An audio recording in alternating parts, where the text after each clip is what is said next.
going to air it out down the field. Catch and a touchdown. It's College Football Pick'em, presented by Harbor Jiu-Jitsu on AM 1490 Sports Betting Radio. Here's your host, Nick Kosko.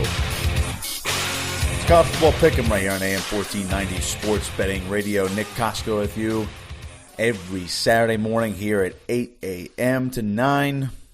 College football got off to a fast start in week number 1, folks. I know we came on the air after Week 0. Week 0, it's kind of that warm-up week. Some teams manage to play early if they want to, if they schedule that extra game and they have 2 bye weeks. But Week 1 really showcased what college football is all about. You saw the return of crowds. You just couldn't get enough of it last week, and I'm glad we also went 3-2 in our picks in our first show here, the 2021 season. Just want to remind you, of course, that our picks later in the show are brought to you by Raw Health Canine Food as well, so we'll dive into those later in the show. As far as today is concerned, well, there are some good matchups. There are some matchups where you're going to be seeing a lot, as in Texas and Arkansas. They're going to be reuniting in Arkansas today as the Longhorns travel out there. And, of course, as we know, Texas and Oklahoma joining the SEC in a few years. So we're going to be seeing that matchup a lot more down the line, of course. But, it's good to see now, because now we can actually see if Texas is going to be legit. And, we'll dive into a lot, including the college football playoff picture as it stands right now. The AP poll also updated. So some of these teams are legit. It's only been 1 week. It's like I said, it's been 2 weeks for some. But we the cream of the crop is still the cream of the crop. So let's start there. Who's real? Who's not? And my first impressions from week 1 of college football. Well, first of all, Alabama is going to be Alabama. They're going to do Alabama things. It's at this point, how do you beat the Crimson Tide? How do you take them down? Because to me, you're not going to unless you're named Georgia, Ohio State, and that might be it. Only one of those 2 teams are going to take them out, because right now, based on how Oklahoma played in week 1, I'm not confident in them beating Alabama. Texas A&M remains to be seen, but they do play them, of course, because they're in the same division. Clemson, they were dominated by Georgia offensively. Defensively, they held Georgia to only 10 points as well, so you can't forget that. But I personally can't see Clemson right now taking down Alabama. And then you look at Cincinnati. Cincinnati's a Group of 5 team. Can they even make the playoff? Notre Dame squeaked out a victory. It was an impressive victory against Florida State on the road on Sunday. They actually played Sunday. But I can't see the Fighting Irish taking out Alabama. No way. Iowa State, Iowa, no. They actually play each other today, so that'll be an interesting game as well. Penn State, no. Oregon, no. They do play Ohio State today, though, so that will be another interesting game to look out for if out of those teams are going to be legit. And then you go down the list, the rest of the AP top 25, USC, Texas, Florida, UCLA. UCLA is legit, but they're going to beat Alabama? No. All right, so I just mentioned the top 16 teams in the country and the 15 below Alabama. Who actually do you think is going to beat the Crimson Tide? Seriously, you have to go back down that list, try to find me a team that's going to take out Nick Saban's crew. This team looks again, it's one game. I know they dominated Miami. It was a neutral site. It's not like it was in Miami and you're like, oh my goodness gracious. But they beat them 44-13. Realistically, is anybody going to even keep up with them, let alone beat them? I mean, just look at this box score. Bryce Young, first ever collegiate start. He's a freshman, don't forget. Last year did not count, folks. Remember when everybody was saying Bryce Young was going to beat out Mac Jones last year at quarterback, because they were like, wow, this is a 5-star quarterback, one of the best quarterback recruits, or the best quarterback recruit that Nick Saban's ever brought in. Remember when they were saying that he's going to beat out Mac Jones, and then Mac Jones beat him out, and then Mac Jones almost goes on to win the Heisman, but lo and behold, he has Devontae Smith. Of course, he was a first-round pick this spring, but he ended up winning the Heisman. First wide receiver to do it in, I think it's been 20 years. I mean, you're like, okay, if Bryce Young is that good, I mean, how good is he going to be when he has a year to sit and develop and watch? Well, he promptly goes 27 to 38, 344 yards, and 4 touchdowns. Yeah. I read that. That's not a typo. First collegiate start on a big stage last Saturday. Neutral site game against Miami. The Miami Hurricanes, who are expected to be in contention for the ACC. Young diced them up for 344 yards and 4 touchdowns. And went 27 to 38. Running game was balanced. Brian Robinson Jr., Trey Sanders, Jace McClellan, all contributed pretty well. Sanders scored a touchdown. Receiving-wise, no more Devontae Smith, no more Jalen Waddle. They can't possibly have anybody else now. Oh, yeah, they have Jameson Williams, who transferred in from Ohio State. You forget that. Everyone forgets that because they're like, okay, they bring back John Mechie. Tight end Cameron Latou is emerging now. You also have Slade Bolden, who's still there. Aggie Hall is also the next great Bama wide receiver. He's up and coming now as well. You forget about Jameson Williams. Everyone forgot about him. 4 catches, 126 yards, 1 touchdown. Now, granted, he had a touchdown that was about 94 yards. That was the big chunk of his receiving against Miami. But when you have all these offensive playmakers, I mean, what do you do? And don't forget, folks, they also, defensively, I mean, they are a factory on the offensive and defensive lines. But don't forget, not only did they have a guy like Jameson Williams transfer in, they had Henry Toto transfer in as well, the former Tennessee linebacker. He had 7 tackles in that game as well. I mean, all of these guys, they have transfers coming in. They have guys they've developed for years, or even in the case of Bryce Young, just for 1 year, and they're already this good. Nick Saban is the greatest college coach to ever live. All right, no one's ever going to surpass him. He's going for championship number 8, 9, and 10. I'm telling you, it's coming. He's got 7. All right, 6 at Bama, 1 at LSU. He's ahead of his buddy Nick Saban in the NFL. Nick Saban. Belichick, if I said Saban. Saban is going for 10. I'm telling you. I mean, he has that new contract. He's locked in for the next 5-6 years at Alabama. He's probably going to keep coaching until he's in his 80s at this point. I mean, who knows when this guy wants to stop coaching, but as long as he's around, he has the biggest recruiting influence. Alabama's got the biggest brand in college football right now, and they are now a true NFL factory. All right, we always saw their skill guys and their linemen always make impacts in the NFL. And then it became their running backs. Then it became their linebackers. And now all of a sudden, folks, it's their quarterbacks. What, you can't stop this. This is a runaway train that is going to keep going until Nick Saban says it's time to stop it. All right, it's like the conductor has no more controls over the train, but Nick Saban does, and he's just laughing at you while watching this train go down the tracks, and it will not be stopped.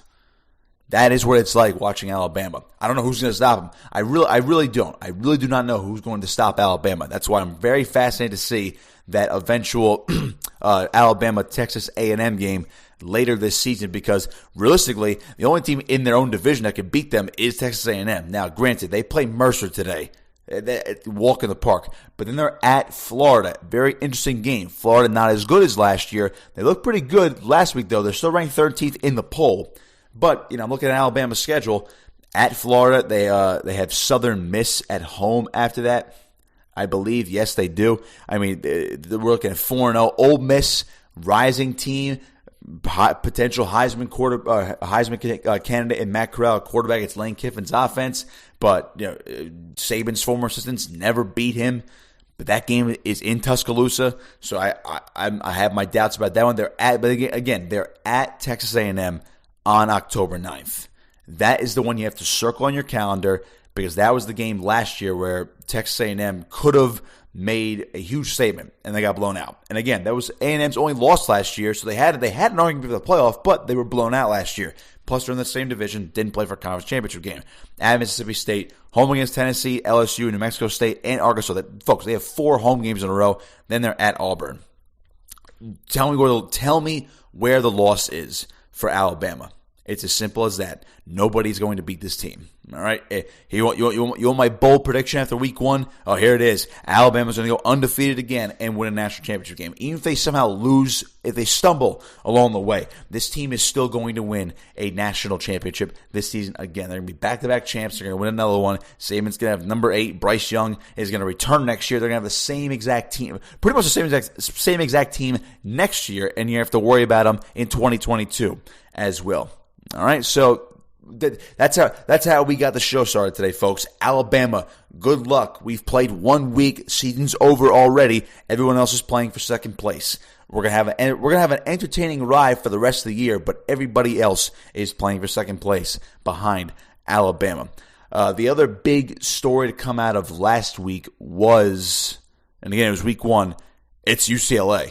The return of West. Again, I'm on the East Coast. My college football experience stems from the Rutgers Scarlet Knights. Growing up, of course, it's not even close to a traditional football school. All right, that was me growing up. I went there. I'm an alum of the school. I broadcasted athletics from across the board. Rutgers is my college football experience. Okay, it's great when if they actually have a good season, then it's great. It's unbelievable. But nothing compares to anything in the South. Nothing compares to anything out in the Midwest, and nothing compares to anything out to West Coast football when West Coast football is actually good. Sure, we have Oregon, who they've been pretty good over the last decade, dating back to Chip Kelly's days. USC is a traditional football power, going back to the Reggie Bush, Matt Leinart, Pete Carroll days as well. USC, has more pedigree in college football even before that as well. But UCLA is a classic team. UCLA has been hot garbage for the past few seasons until, I just mentioned his name, Chip Kelly got in there. Now, it was a struggle those first 3 years. But last year, you saw a little something, folks. Last year, you saw a little something out of UCLA. 3-4, close losses, COVID-shortened season. Pac-12 didn't even start till November. I mean, nobody across college football had anything going right for them realistically last year. But UCLA quietly building something. They're 2-0 now. They're number 16 in the country. This is the first time they've been ranked this season. All right, they're 2 spots behind USC. They're 4 spots behind Oregon. So all of a sudden, now you have these 3 Pac-12 teams, all right, in the top 16. Don't forget about Utah at number 21. Arizona State, number 23. Right there, folks. 5 Pac-12 schools. Nearly half the conference is ranked. Now, I'm not saying we are going to have a total resurgence of the Pac-12 because, again, when you look at the playoff, it's Alabama, Ohio State, Oklahoma, Clemson, and then you sprinkle in some other teams like Georgia, all right, and Notre Dame. So it's Big Ten, SEC, Big 12 dominated, throw in Clemson out of the ACC, and then Notre Dame has made it twice. Folks, the Pac-12 has put in Oregon during the first playoff, and they lost the title to Ohio State, and then they had Washington in there, and they got smoked by Alabama. UCLA is very fascinating. That team is physical up front, in the trenches on defense as well. Again, they blew out Hawaii, so nobody was really taking them legit, or no one was taking them seriously. After 1 week, all right, okay, all right, we'll see. We'll see what happens. They host LSU next week. Let's see what happens. Well, sure enough, and plus, by the way, this was our biggest winner from last week. They were +3 at home. I said take them outright. Sure enough, 38-27, they took down LSU. LSU is a different story at the moment based on how they're playing and what's going to be up next for them. But UCLA is sitting pretty right now. Let's not forget who, Chip Kelly is doing a fantastic job. This is his career resurgence as well. Don't forget how great he was at Oregon. goes to the NFL, wins 20 games in his first 2 years. He won the division for Philadelphia in his first year.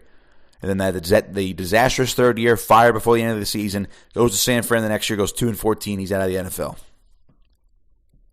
Gets this UCLA job, he's got a rebuilding job. Don't forget, this team had less than 60 scholarship players 4 years ago.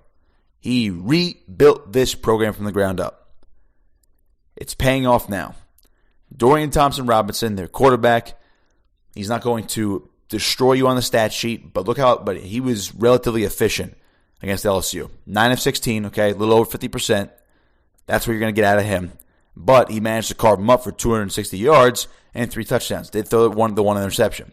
The run game is where it's really key, though, for UCLA on offense. Zach Charbonnet, the Michigan transfer, at running back, 117 yards off 11 carries, had a touchdown, and then Britton Brown, 17 for 96, and also a touchdown. You have that two-headed monster behind a now solid UCLA offensive line. Good luck, because that run game, as they always say, is going to set up the passing game. If you have to worry about those two running backs, Dorian Thompson-Robinson will eventually pick you apart. Greg Dulcich, Kyle Phillips, those guys in the receiving game. Chase Cota, he only had one catch, but he had a touchdown. UCLA is legit here. So we're starting to see something now. The Pac-12 is coming back because compared to what the ACC's been doing, Clemson lost, Miami got blown out, North Carolina got upset. Now Virginia Tech won that game, so maybe Virginia Tech is the team to beat in the ACC now. But the ACC, your top 3 teams, all 0-1. Go to the Pac-12. Oregon a winner. They scraped by Fresno State, I get that. UCLA a winner. USC a winner. Arizona State a winner. Utah a winner. Scraped by 2. Pac-12 is showing you something. Everyone forgets. I shouldn't say forget. They wanted to write off the Pac-12 this year because of what happened last year. The pretty much joke of a schedule they had in 2020 amid the COVID season. 7 games, 7 weeks. Some teams only played 3. Some teams played 4 games. Some teams got their whole season in, like UCLA. I'm looking at their schedule. They're off this week. They host Fresno State. No walk at the park because they gave Oregon some troubles. They're at Stanford. And then from there, I could see UCLA being 4-0 by the time that we get to October 2nd. Then we have UCLA against Arizona State at home. At the Rose Bowl. At Arizona, at Washington. They host Oregon. At Utah. Home against Colorado. At USC. Home against Cal. Folks, this is one heck of a schedule. You mean to tell me if UCLA goes undefeated, or they only have 1 loss, and then they win a Pac-12 title, they're not going to go to the playoff? Now, I'm not going to preach that now, but I'm looking at that. I see this team going at the bare minimum 8-4, 8-4, 9-3 in a 12-game schedule, and I would say at that point they are probably the top team in the South, and they'll go to the Pac-12 championship game. So, there you go. My 2 biggest takeaways from week 1. Alabama is not going to be defeated. They are a factory, a pure NFL factory at this point. And UCLA is for real. Excuse me. So, when you look at those 2 things, what do we do in week 2? What's going to happen in week 2?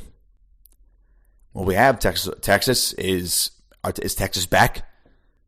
They take on Arkansas. Iowa State's a huge game. And there's some other interesting matchups. Michigan, are they on the right track? Well, we have some fascinating matchups as we begin week 2 of college football. And some teams have to rebound after, last week's disasters. Of course, not that Clemson was a total disaster, but they got manhandled by Georgia. North Carolina did not look good. I haven't even talked too much about the Big Ten. Nebraska, struggling with Fordham, and then they have to. They end up blowing them out, but they were struggling with Fordham. Penn State's victory over Wisconsin. Ohio State beating Minnesota last Thursday, as we mentioned before, or as we mentioned last week. And so there were a lot of implications that are shifting now over to week number 2, and in the playoff era, you really can't make a mistake. In the BCS era, there was less room for error as well. For error. One loss could sink your ship. And it's only the top 2 teams. Top 4 now, but you have this criteria. You have to win a conference championship. You can't have more than one loss. There are a lot of factors at play here, and each week just gets more and more important. All right, we're going to step aside and take a quick break. On the other side, we'll start previewing Week 2 and look ahead to my picks later in the show. Keep it locked here. It's College Football Pick'em right here on AM 1490 Sports Betting Radio. Betting college football? You've come to the right place. It's College Football Pick'em, presented by Harbor Jiu-Jitsu on AM 1490 Sports Betting Radio. Back here on College Football Pick'em on AM 1490 Sports Betting Radio. Nick Kosko with you every Saturday morning. Lead you up to 9 a.m. and, of course, the kickoff of Week 2 here in college football, the world of college football. And as we look ahead to Week 2, I'll dive into my picks in a little while where I'll break down those lines and what I think about those teams as well, respectively, after Week 1. But as far as the big preview Week 2, as we just kind of dove into recap last week a little bit with out the Alabama takeaway, and of course UCLA is now #confirmed back under Chip Kelly. You look at this week, and the big game, of course, is Oregon and Ohio State. Now, I've talked about this game and wrote about this game on 247sports.com. Oregon and Ohio State is the biggest matchup, simply because it's an out-of-conference matchup, once again, where the college football scheduling gods have blessed us with a tremendous matchup between top teams in different Power 5 conferences. Now, this game, if I remember correctly, was supposed to be played last season. Of course, the college football pretty much nixed any out-of-conference games amid the COVID restrictions last year. So this game was supposed to be Ohio State at Oregon last year. They would do the home and home. This time it's in Columbus at the Horseshoe. The Ducks come over here. They scrape by Fresno State last week. Let's not forget that. Let's not try to hide the fact that Oregon struggled last week in that win. Now, granted, on defense they did lose Kayvon Thibodeau. Now, Kayvon Thibodeau, for those who don't know, is their star defensive end. This guy very well could be the number 1 overall pick. Now, he's been listed day to day throughout the entire week with an ankle injury. When he came out of the game, there was a noticeable difference in their pass rush and their presence up front. Now, granted, when he was in there, Oregon was still struggling a bit because on offense, they just really couldn't get anything going. They ended up getting the 31-24 victory. But this is a team that was up 14-0 after the first quarter, and all of a sudden they saw their lead slip to 21-13 at halftime. They were tied going into the fourth quarter. They managed to outscore them 10-3 in the fourth. Anthony Brown, not the best day for him and the Ducks. 15-24, 117 yards and a touchdown. He didn't turn it over. Rushing attack was balanced, including Brown, putting 56 yards, from himself and a touchdown. Travis Dye and C.J. Verdell both combined as well for 130 yards and 2 touchdowns. So the offense had its moments. They really couldn't keep their foot on the gas pedal the entire time. Now you have defensive stars like Michael Wright in the secondary, Noah Sewell, who's the younger brother of Penei Sewell, last year's top pick out of Oregon. Their offensive lineman went to the Detroit Lions. And, of course, Kayvon Thibodeau, who was a monster until he had to step out of the game due to injury after halftime. So Oregon's talent is there, but the fact that they have to go on the road here to Ohio State, I'm really not confident in this game for Oregon. Now, I made the argument that if Oregon does win this game, then, I mentioned before, just earlier in the show, that the Pac-12 looks like they could be legit this year, and we could finally see another Pac-12 team, even if it is Oregon, get to the college football playoff. They had no shot last year, of course, in 7 games. No shot. They had to go undefeated and really impress to have a remote shot. So, as far as what is going to happen this season, well, Oregon's only played one game.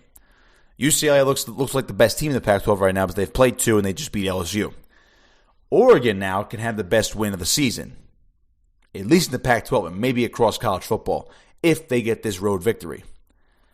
I'm looking at this game, folks, and I see Ohio State written all over this game. To me, there's no shot for Oregon to win this game because Ohio State definitely stumbled a little bit against Minnesota to start the game last Thursday night.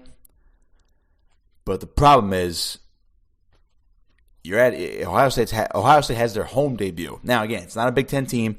This is a legit team within the top 15. But look at this line and tell me you tell me, break down what Vegas is telling me here. Minus 14.5. That's the line right now. Ohio State. They didn't lose anybody to injury last week. They didn't lose their most important defensive player. They didn't lose any offensive stars like Minnesota did with Muhammad Ibrahim, their running back. Georgia has quarterback JT Daniels questionable today against UAB because of a core muscle injury. I look at Ohio State, and once he got warmed up, C.J. Stroud, seamless transition. It's going to be. Again, he's no Justin Fields, but he can play the Justin Fields role. But Nick, they're both quarterbacks, obviously. C.J. Stroud's younger, but he's in Ryan Day's system. Don't forget, Ryan Day is one of the most. He very well could be the best offensive play caller in college football. C.J. Stroud, once he settled in, he settled in all right. In that 45-31 win, he tossed 4 touchdowns, almost top 300 yards, completion percent. Again, 13-22, I get it. All right, whatever.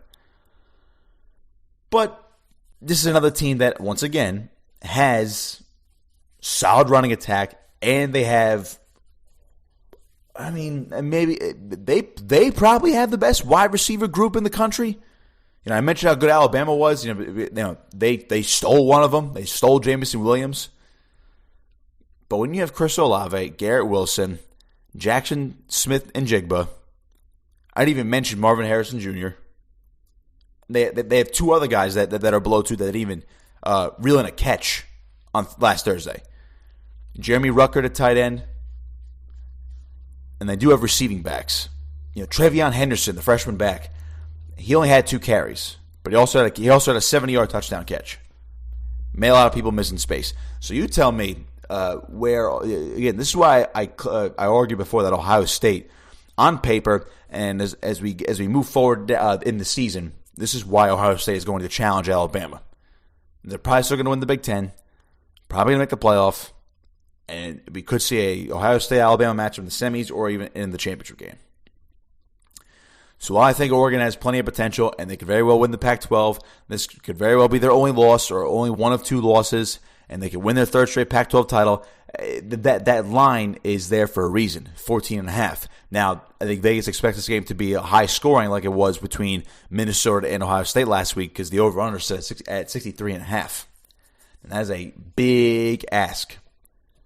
The way I see it, I'm thinking Ohio State's probably going to put up 42 compared to Oregon, maybe 28. You're looking at a 42-28 type of ball game. That would hit the over. That would hit 70 points, of course. But is Oregon going to score that much on the road when they struggle with Fresno State? So that's the game you have to look out for. But because of that line, I'm staying away from him. I honestly do believe Ohio State can mop the floor with them. But as I just mentioned, 42-28, even that is not covering. That's only a 14-point win. If that line set at 14.5, based on more sports books. But that's the game you have to watch out for. Noon today on Fox. Oregon is legit. The Pac-12 is totally legit in 2021 if the Ducks upset the Buckeyes. Now, if they upset the Buckeyes, then, now you're throwing the Big Ten for a loop. Again, it's not a bad loss for either team. Both teams can still make the playoff out of their respective conferences if they lose this game. That's the beauty of non-conference play between top teams. It really is. But anything more than a convincing Ohio State victory, you're going to have me at a big surprise after today if Oregon manages to keep this one close, very close, I should say, or even win this game outright. A lot of the other matchups in college football today, some huge spreads. Again, you have Florida at South Florida. I mean, they're favored by almost 30 points. Middle Tennessee at Virginia Tech. Virginia Tech is favored by 20. Notre Dame is hosting Toledo at 2:30 today. So you have all these great matchups in Week 1. Then you have the ones that are kind of the warm-up games for these big teams here in Week 2. I mean, UAB is going to Georgia. Georgia's favored by 24 points. Texas A&M is a 17-point favorite on the road against Colorado. Let's see what we have. Ball State at Penn State. Penn State 22.5-point favorite at home later today.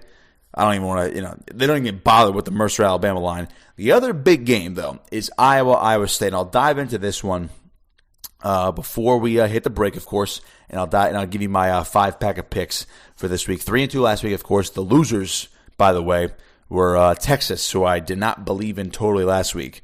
They're playing, and they are at Arkansas tonight at 7:00. Louisiana, I had them +8 against at Texas last week. Texas won by double digits. They made me look silly. And the other loss was the Penn State-Wisconsin game. Wisconsin, the 5.5-point favorite at home, and they lose by 6 to Penn State. And I'm sure they'll roll over Ball State today as well. But that's really the only other big game, though. Besides the Oregon, Ohio State, you have Iowa State, and then, of course, Texas at Arkansas, solely due to that matchup. And Texas, of course, is a 7-point favorite on the road. So that's too big for me. And they could very well dominate. Arkansas is not a fast-rising program, but Sam Pittman has them at a competitive level now. But I'm not confident. If they were maybe a 4-point favorite on the road, I might be more inclined to take that. But a full touchdown on the road, I'm staying away. Over-under is at 56.5. But I'm going to stay away on Texas, Arkansas, considering it's on the road in Fayetteville. Iowa State. 2 top 10 teams. Both won last week. But who realistically looked more like a playoff team last week? Iowa State beats Northern Iowa 16-10. Brock Purdy, while efficient, did not toss a touchdown. Running back, Breece Hall, Heisman candidate. 23 carries, but just 69 yards. He did have a touchdown, but only 3 yards per carry. I did not like what the Cyclones did last week. Iowa, on the other hand, mopped the floor at home with Indiana. Oh, by the way, Iowa State did play at home last week against Northern Iowa, a team they should have waltzed over for a team that has Big 12 championship aspirations and playoff aspirations. As far as Iowa is concerned, this game's at 4:30, by the way, today. And it's at Iowa State. The Iowa Hawkeyes absolutely dominated previously ranked number 17 Indiana. 34-6. You're like, oh, Indiana. They gave Ohio State a run for their money last year. They only lost to Ohio State in the Big Ten East, but Ohio State got in on a technicality over the due to the. They played under that threshold of 6 games or 6 conference games last year. But Indiana's like, woe is me. They get Michael Penix Jr. back, towards ACL, and he promptly throws 3 interceptions. 14-31, 156 yards, 3 touchdowns. Stephen Carr, the top running back, only 57 yards. Ty Freifogel, if you want to have any positive on offense for Indiana, he did have 5 catches for 84 yards. But he didn't score. Peyton Hendershot, only 3 for 26. Just was not a good day for Indiana. Iowa smothered them. And that was with subpar quarterback play. Iowa, like Alabama, is always going to be solid up front on offense and defense on those lines. They're always going to be solid there. But Spencer Petras at quarterback, 13-27, 145 yards, that's it. They dominated on the ground. Tyler Goodson, 19 carries, 99 yards, and a touchdown. And they smothered them with defense. hence the 34-6 final score. They had 2 pick sixes. 2 of those interceptions for Penix Jr. went for touchdowns. So you take those 2 touchdowns off the board, it's 20-6. It looks a little bit more respectable. But the way I look at it is that's a complete team. Of course, your biggest question is, can your quarterback get it done down the stretch or in the clutch? That I'm not convinced of yet. But you have a solid running game. You have a solid offensive line. You have a swarming defense. And if Iowa State struggled with Northern Iowa last week, folks, I don't know about you, but are you confident in the Iowa State offense finding its rhythm against the Iowa Hawkeyes? Over-under is at 46. Iowa State is a 4.5-point favorite at home. Now, mind you, I actually stayed away from this game. For some reason, I'm not a fan of this line right now. I was not a fan of it earlier in the week either. Because Iowa State is perfectly capable of flipping the switch on and putting up 30-odd points and running away from Iowa and easily covering.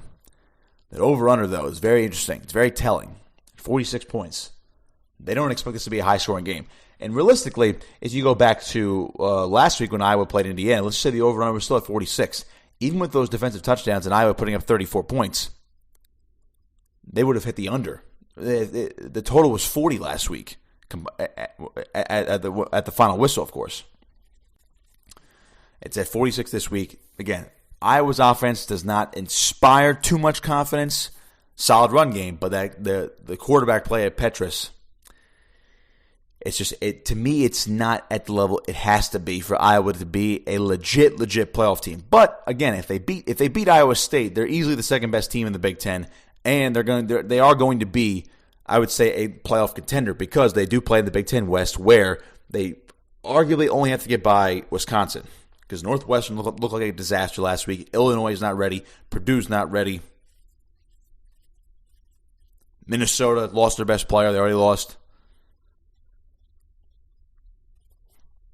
So Nebraska Nebraska, of course, is a disaster. Iowa is thinking playoff and Big Ten championships, especially if they win this game. I'm going to avoid picking it right now, particularly because of that line. The over/under,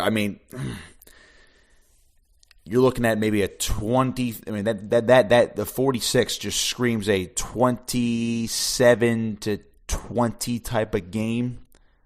Do I see that? I'd say this game is probably going to be bound for the over. I don't think Iowa State is going to stumble like that again.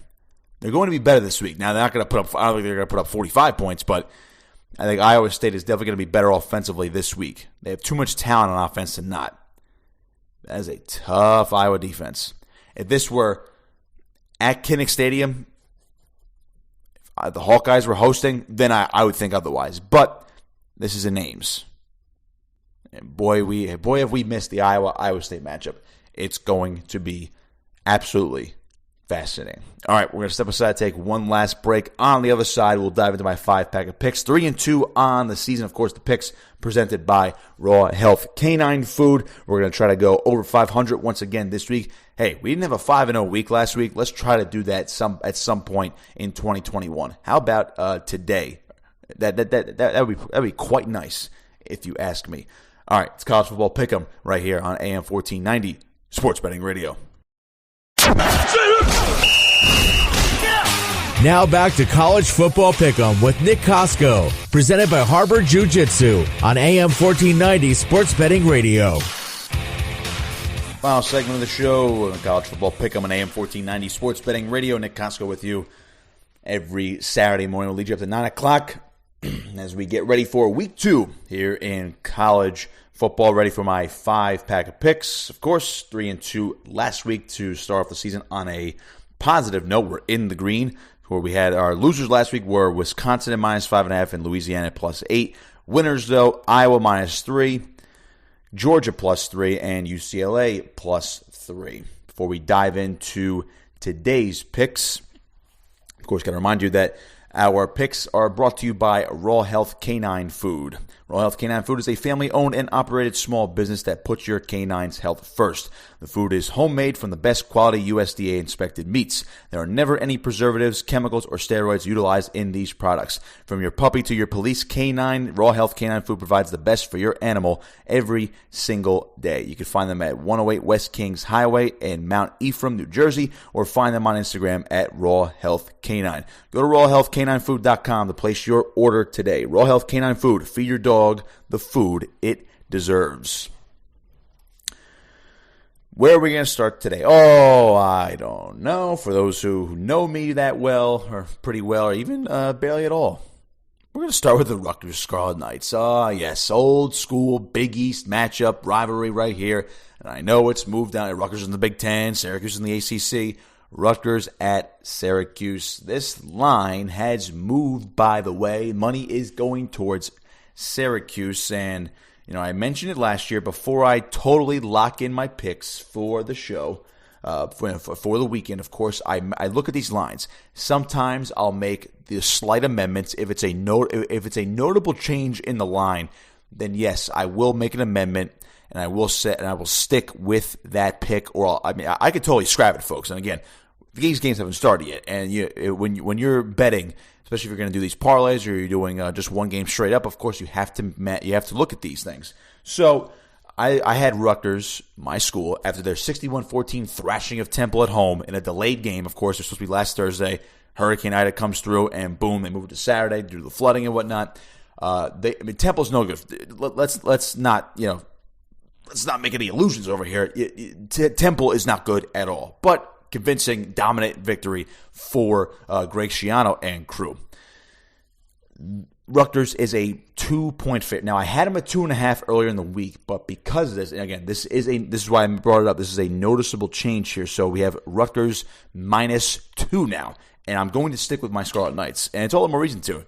I know the money is going towards Syracuse. Overrunners at 51.5. To me, that is a little high because I think they're basing it off of the 61 points the Scarlet Knights scored last week. As far as Syracuse is concerned, they defeated Ohio 29-9 on the road last week. Okay. Of course, Rutgers had the more impressive victory. And I'm not just saying that. They literally did. They put up 61 points. That's one of the highest scores. I think that actually was the most points anybody scored in college football last week. I'm pretty sure. And I think they were one of only two teams to put up 60.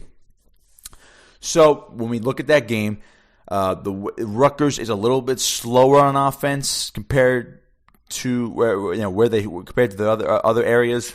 Defense was storming last week. Special teams are always excellent under Schiano, but as far as that offense is concerned, it's going to be as good as Noah Vedral is going to be.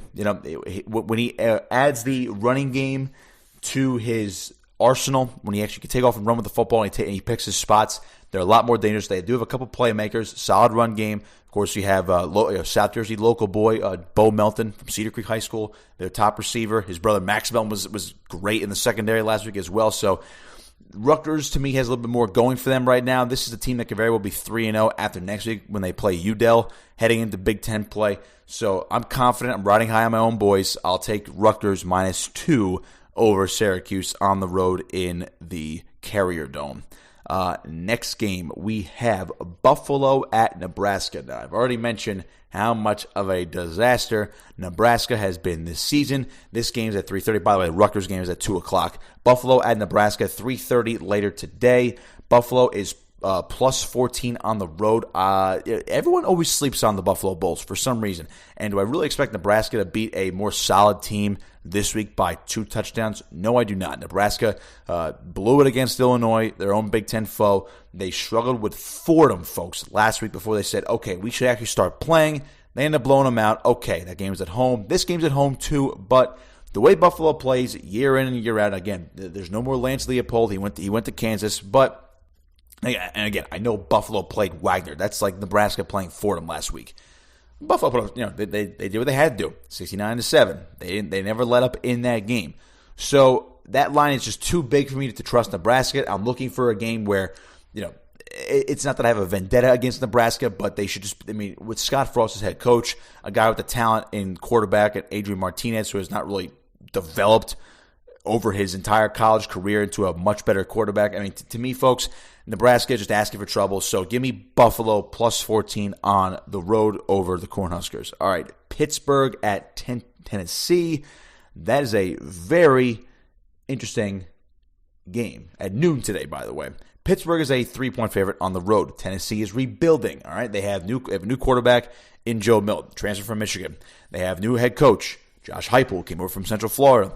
Pittsburgh, for some reason, is solid year in and year out. You can expect this team to get 6 to 8 wins every year under Pat Narduzzi. All right, they're 1-0 now. They're on the road. I get that. Tennessee. This game is prime for a big Tennessee victory to get a win over an ACC foe. But I like the way Kenny Pickett plays at quarterback for Pitt, and I just have a funny feeling that Tennessee, they're just bound to lose one of these games. The line's not that big. It's 3 points is not practically a pick 'em, but to me it is because Pittsburgh, I could see them even if they win this game by a field goal. All right, we're gonna get a push, folks. So I just like Pittsburgh to win this game outright. So I'm gonna roll with the Panthers -3 at Tennessee. Missouri at Kentucky. A very interesting SEC matchup between two unranked teams, both 1-0. I'm high on both these teams to make significant improvements this year. Now, again, the SEC East is dominated by Georgia and Florida, so I don't expect teams like Tennessee or South Carolina or even Kentucky and Missouri, and especially not Vanderbilt, to make serious noise in the division. But these two teams actually do inspire some confidence in me because I like their two quarterbacks, and I'm a big fan of Missouri's head coach Eli Drinkwitz. Now, I like Connor Bazelak. They're 1-0 Missouri. Kentucky, Will Levis, the Penn State quarterback transfer. I was high on him a few weeks ago, and he proved me right with 4 touchdowns and nearly 400 yards last week in Kentucky's season-opening victory over Louisiana Monroe. Again, it was Louisiana Monroe, 45-10, took care of business. But the line is interesting. 5 points. Kentucky's a 5-point favorite. Now, I'm inclined to take Kentucky because I do like Kentucky this year, but I'm also a little bit more inclined to take Missouri. Now, do I think Missouri's going to win this game outright? I have a funny feeling they will, but I'm not going totally in on that quite yet. But to me, the line is big enough to justify taking them at 5. And by the way, folks, we had it at 5 earlier in the week. It's 5.5 now in favor of Kentucky. And this only helps out our pick. So now I am definitely taking Missouri. The money is going towards them right now. Generally, that means if the money's going one way, I'm generally going to go the other way. But the money's going on Missouri right now. I beg your pardon. Actually, it's going on Kentucky because the line got bigger. All right, everyone's like, "Oh, Kentucky only 5 points." I'll take that. So it's 5.5 now. This only helps us out with the Mizzou Tigers. This game is 7:30 tonight, SEC Network. But I'll take Mizzou. I like them at 5. I like them at 5.5. Right? I think they are. If they don't win their game outright, I think we're in for maybe a 3 or 4 point victory for Kentucky. So I like Mizzou to cover this one at 5.5. All right, final game. Michigan is hosting Washington. Another great Big Ten, Pac-12 matchup. As the Wolverines got a huge win over Western Michigan last week. Now again, it's Western Michigan, not that overly impressive, but they look pretty good doing it.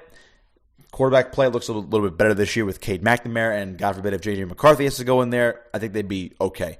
Washington was upset last week. And by the way, this game is I had it at -7. They lost to Montana last week, folks. Washington 13-7. I mean that's just not good if you're the Huskies for a team that was expected to be in contention to get to the Pac-12 championship this season. So it's not my Big Ten bias, but I do like Michigan right now. The line has stayed steady at 7. This game is at 8:00 tonight on ABC. It's the primetime game. It's in Ann Arbor. I feel like Michigan is not going to wipe the floor with the Washington Huskies, but they are going to cruise to a victory, and I think they are going to cover that 7-point spread. I like Cade McNamara. He's played well. They have a 3-headed monster at running back, even without Ronnie Bell at wide receiver. Their top pass catcher. I think they are going to go in cruise control at some point tonight. And I think Jim Harbaugh is, he's trying to make a statement this season. This team has to be, a 9-10 win team at minimum this year to get them back in that conversation of all right, legit, championship contender. All right, so quick recap: we have Rutgers -2. Buffalo +14, Pittsburgh -3, Missouri +5.5, and Michigan -7. 5-pack of picks, of course, brought to you by Raw Health Canine Food. That is going to do it for me today. Enjoy the games here in Week 2. We'll talk to you next Saturday morning, recapping all the action from today and looking ahead to another great slate of games in Week 3. It's College Football Pick'em right here on AM 1490 Sports Betting Radio.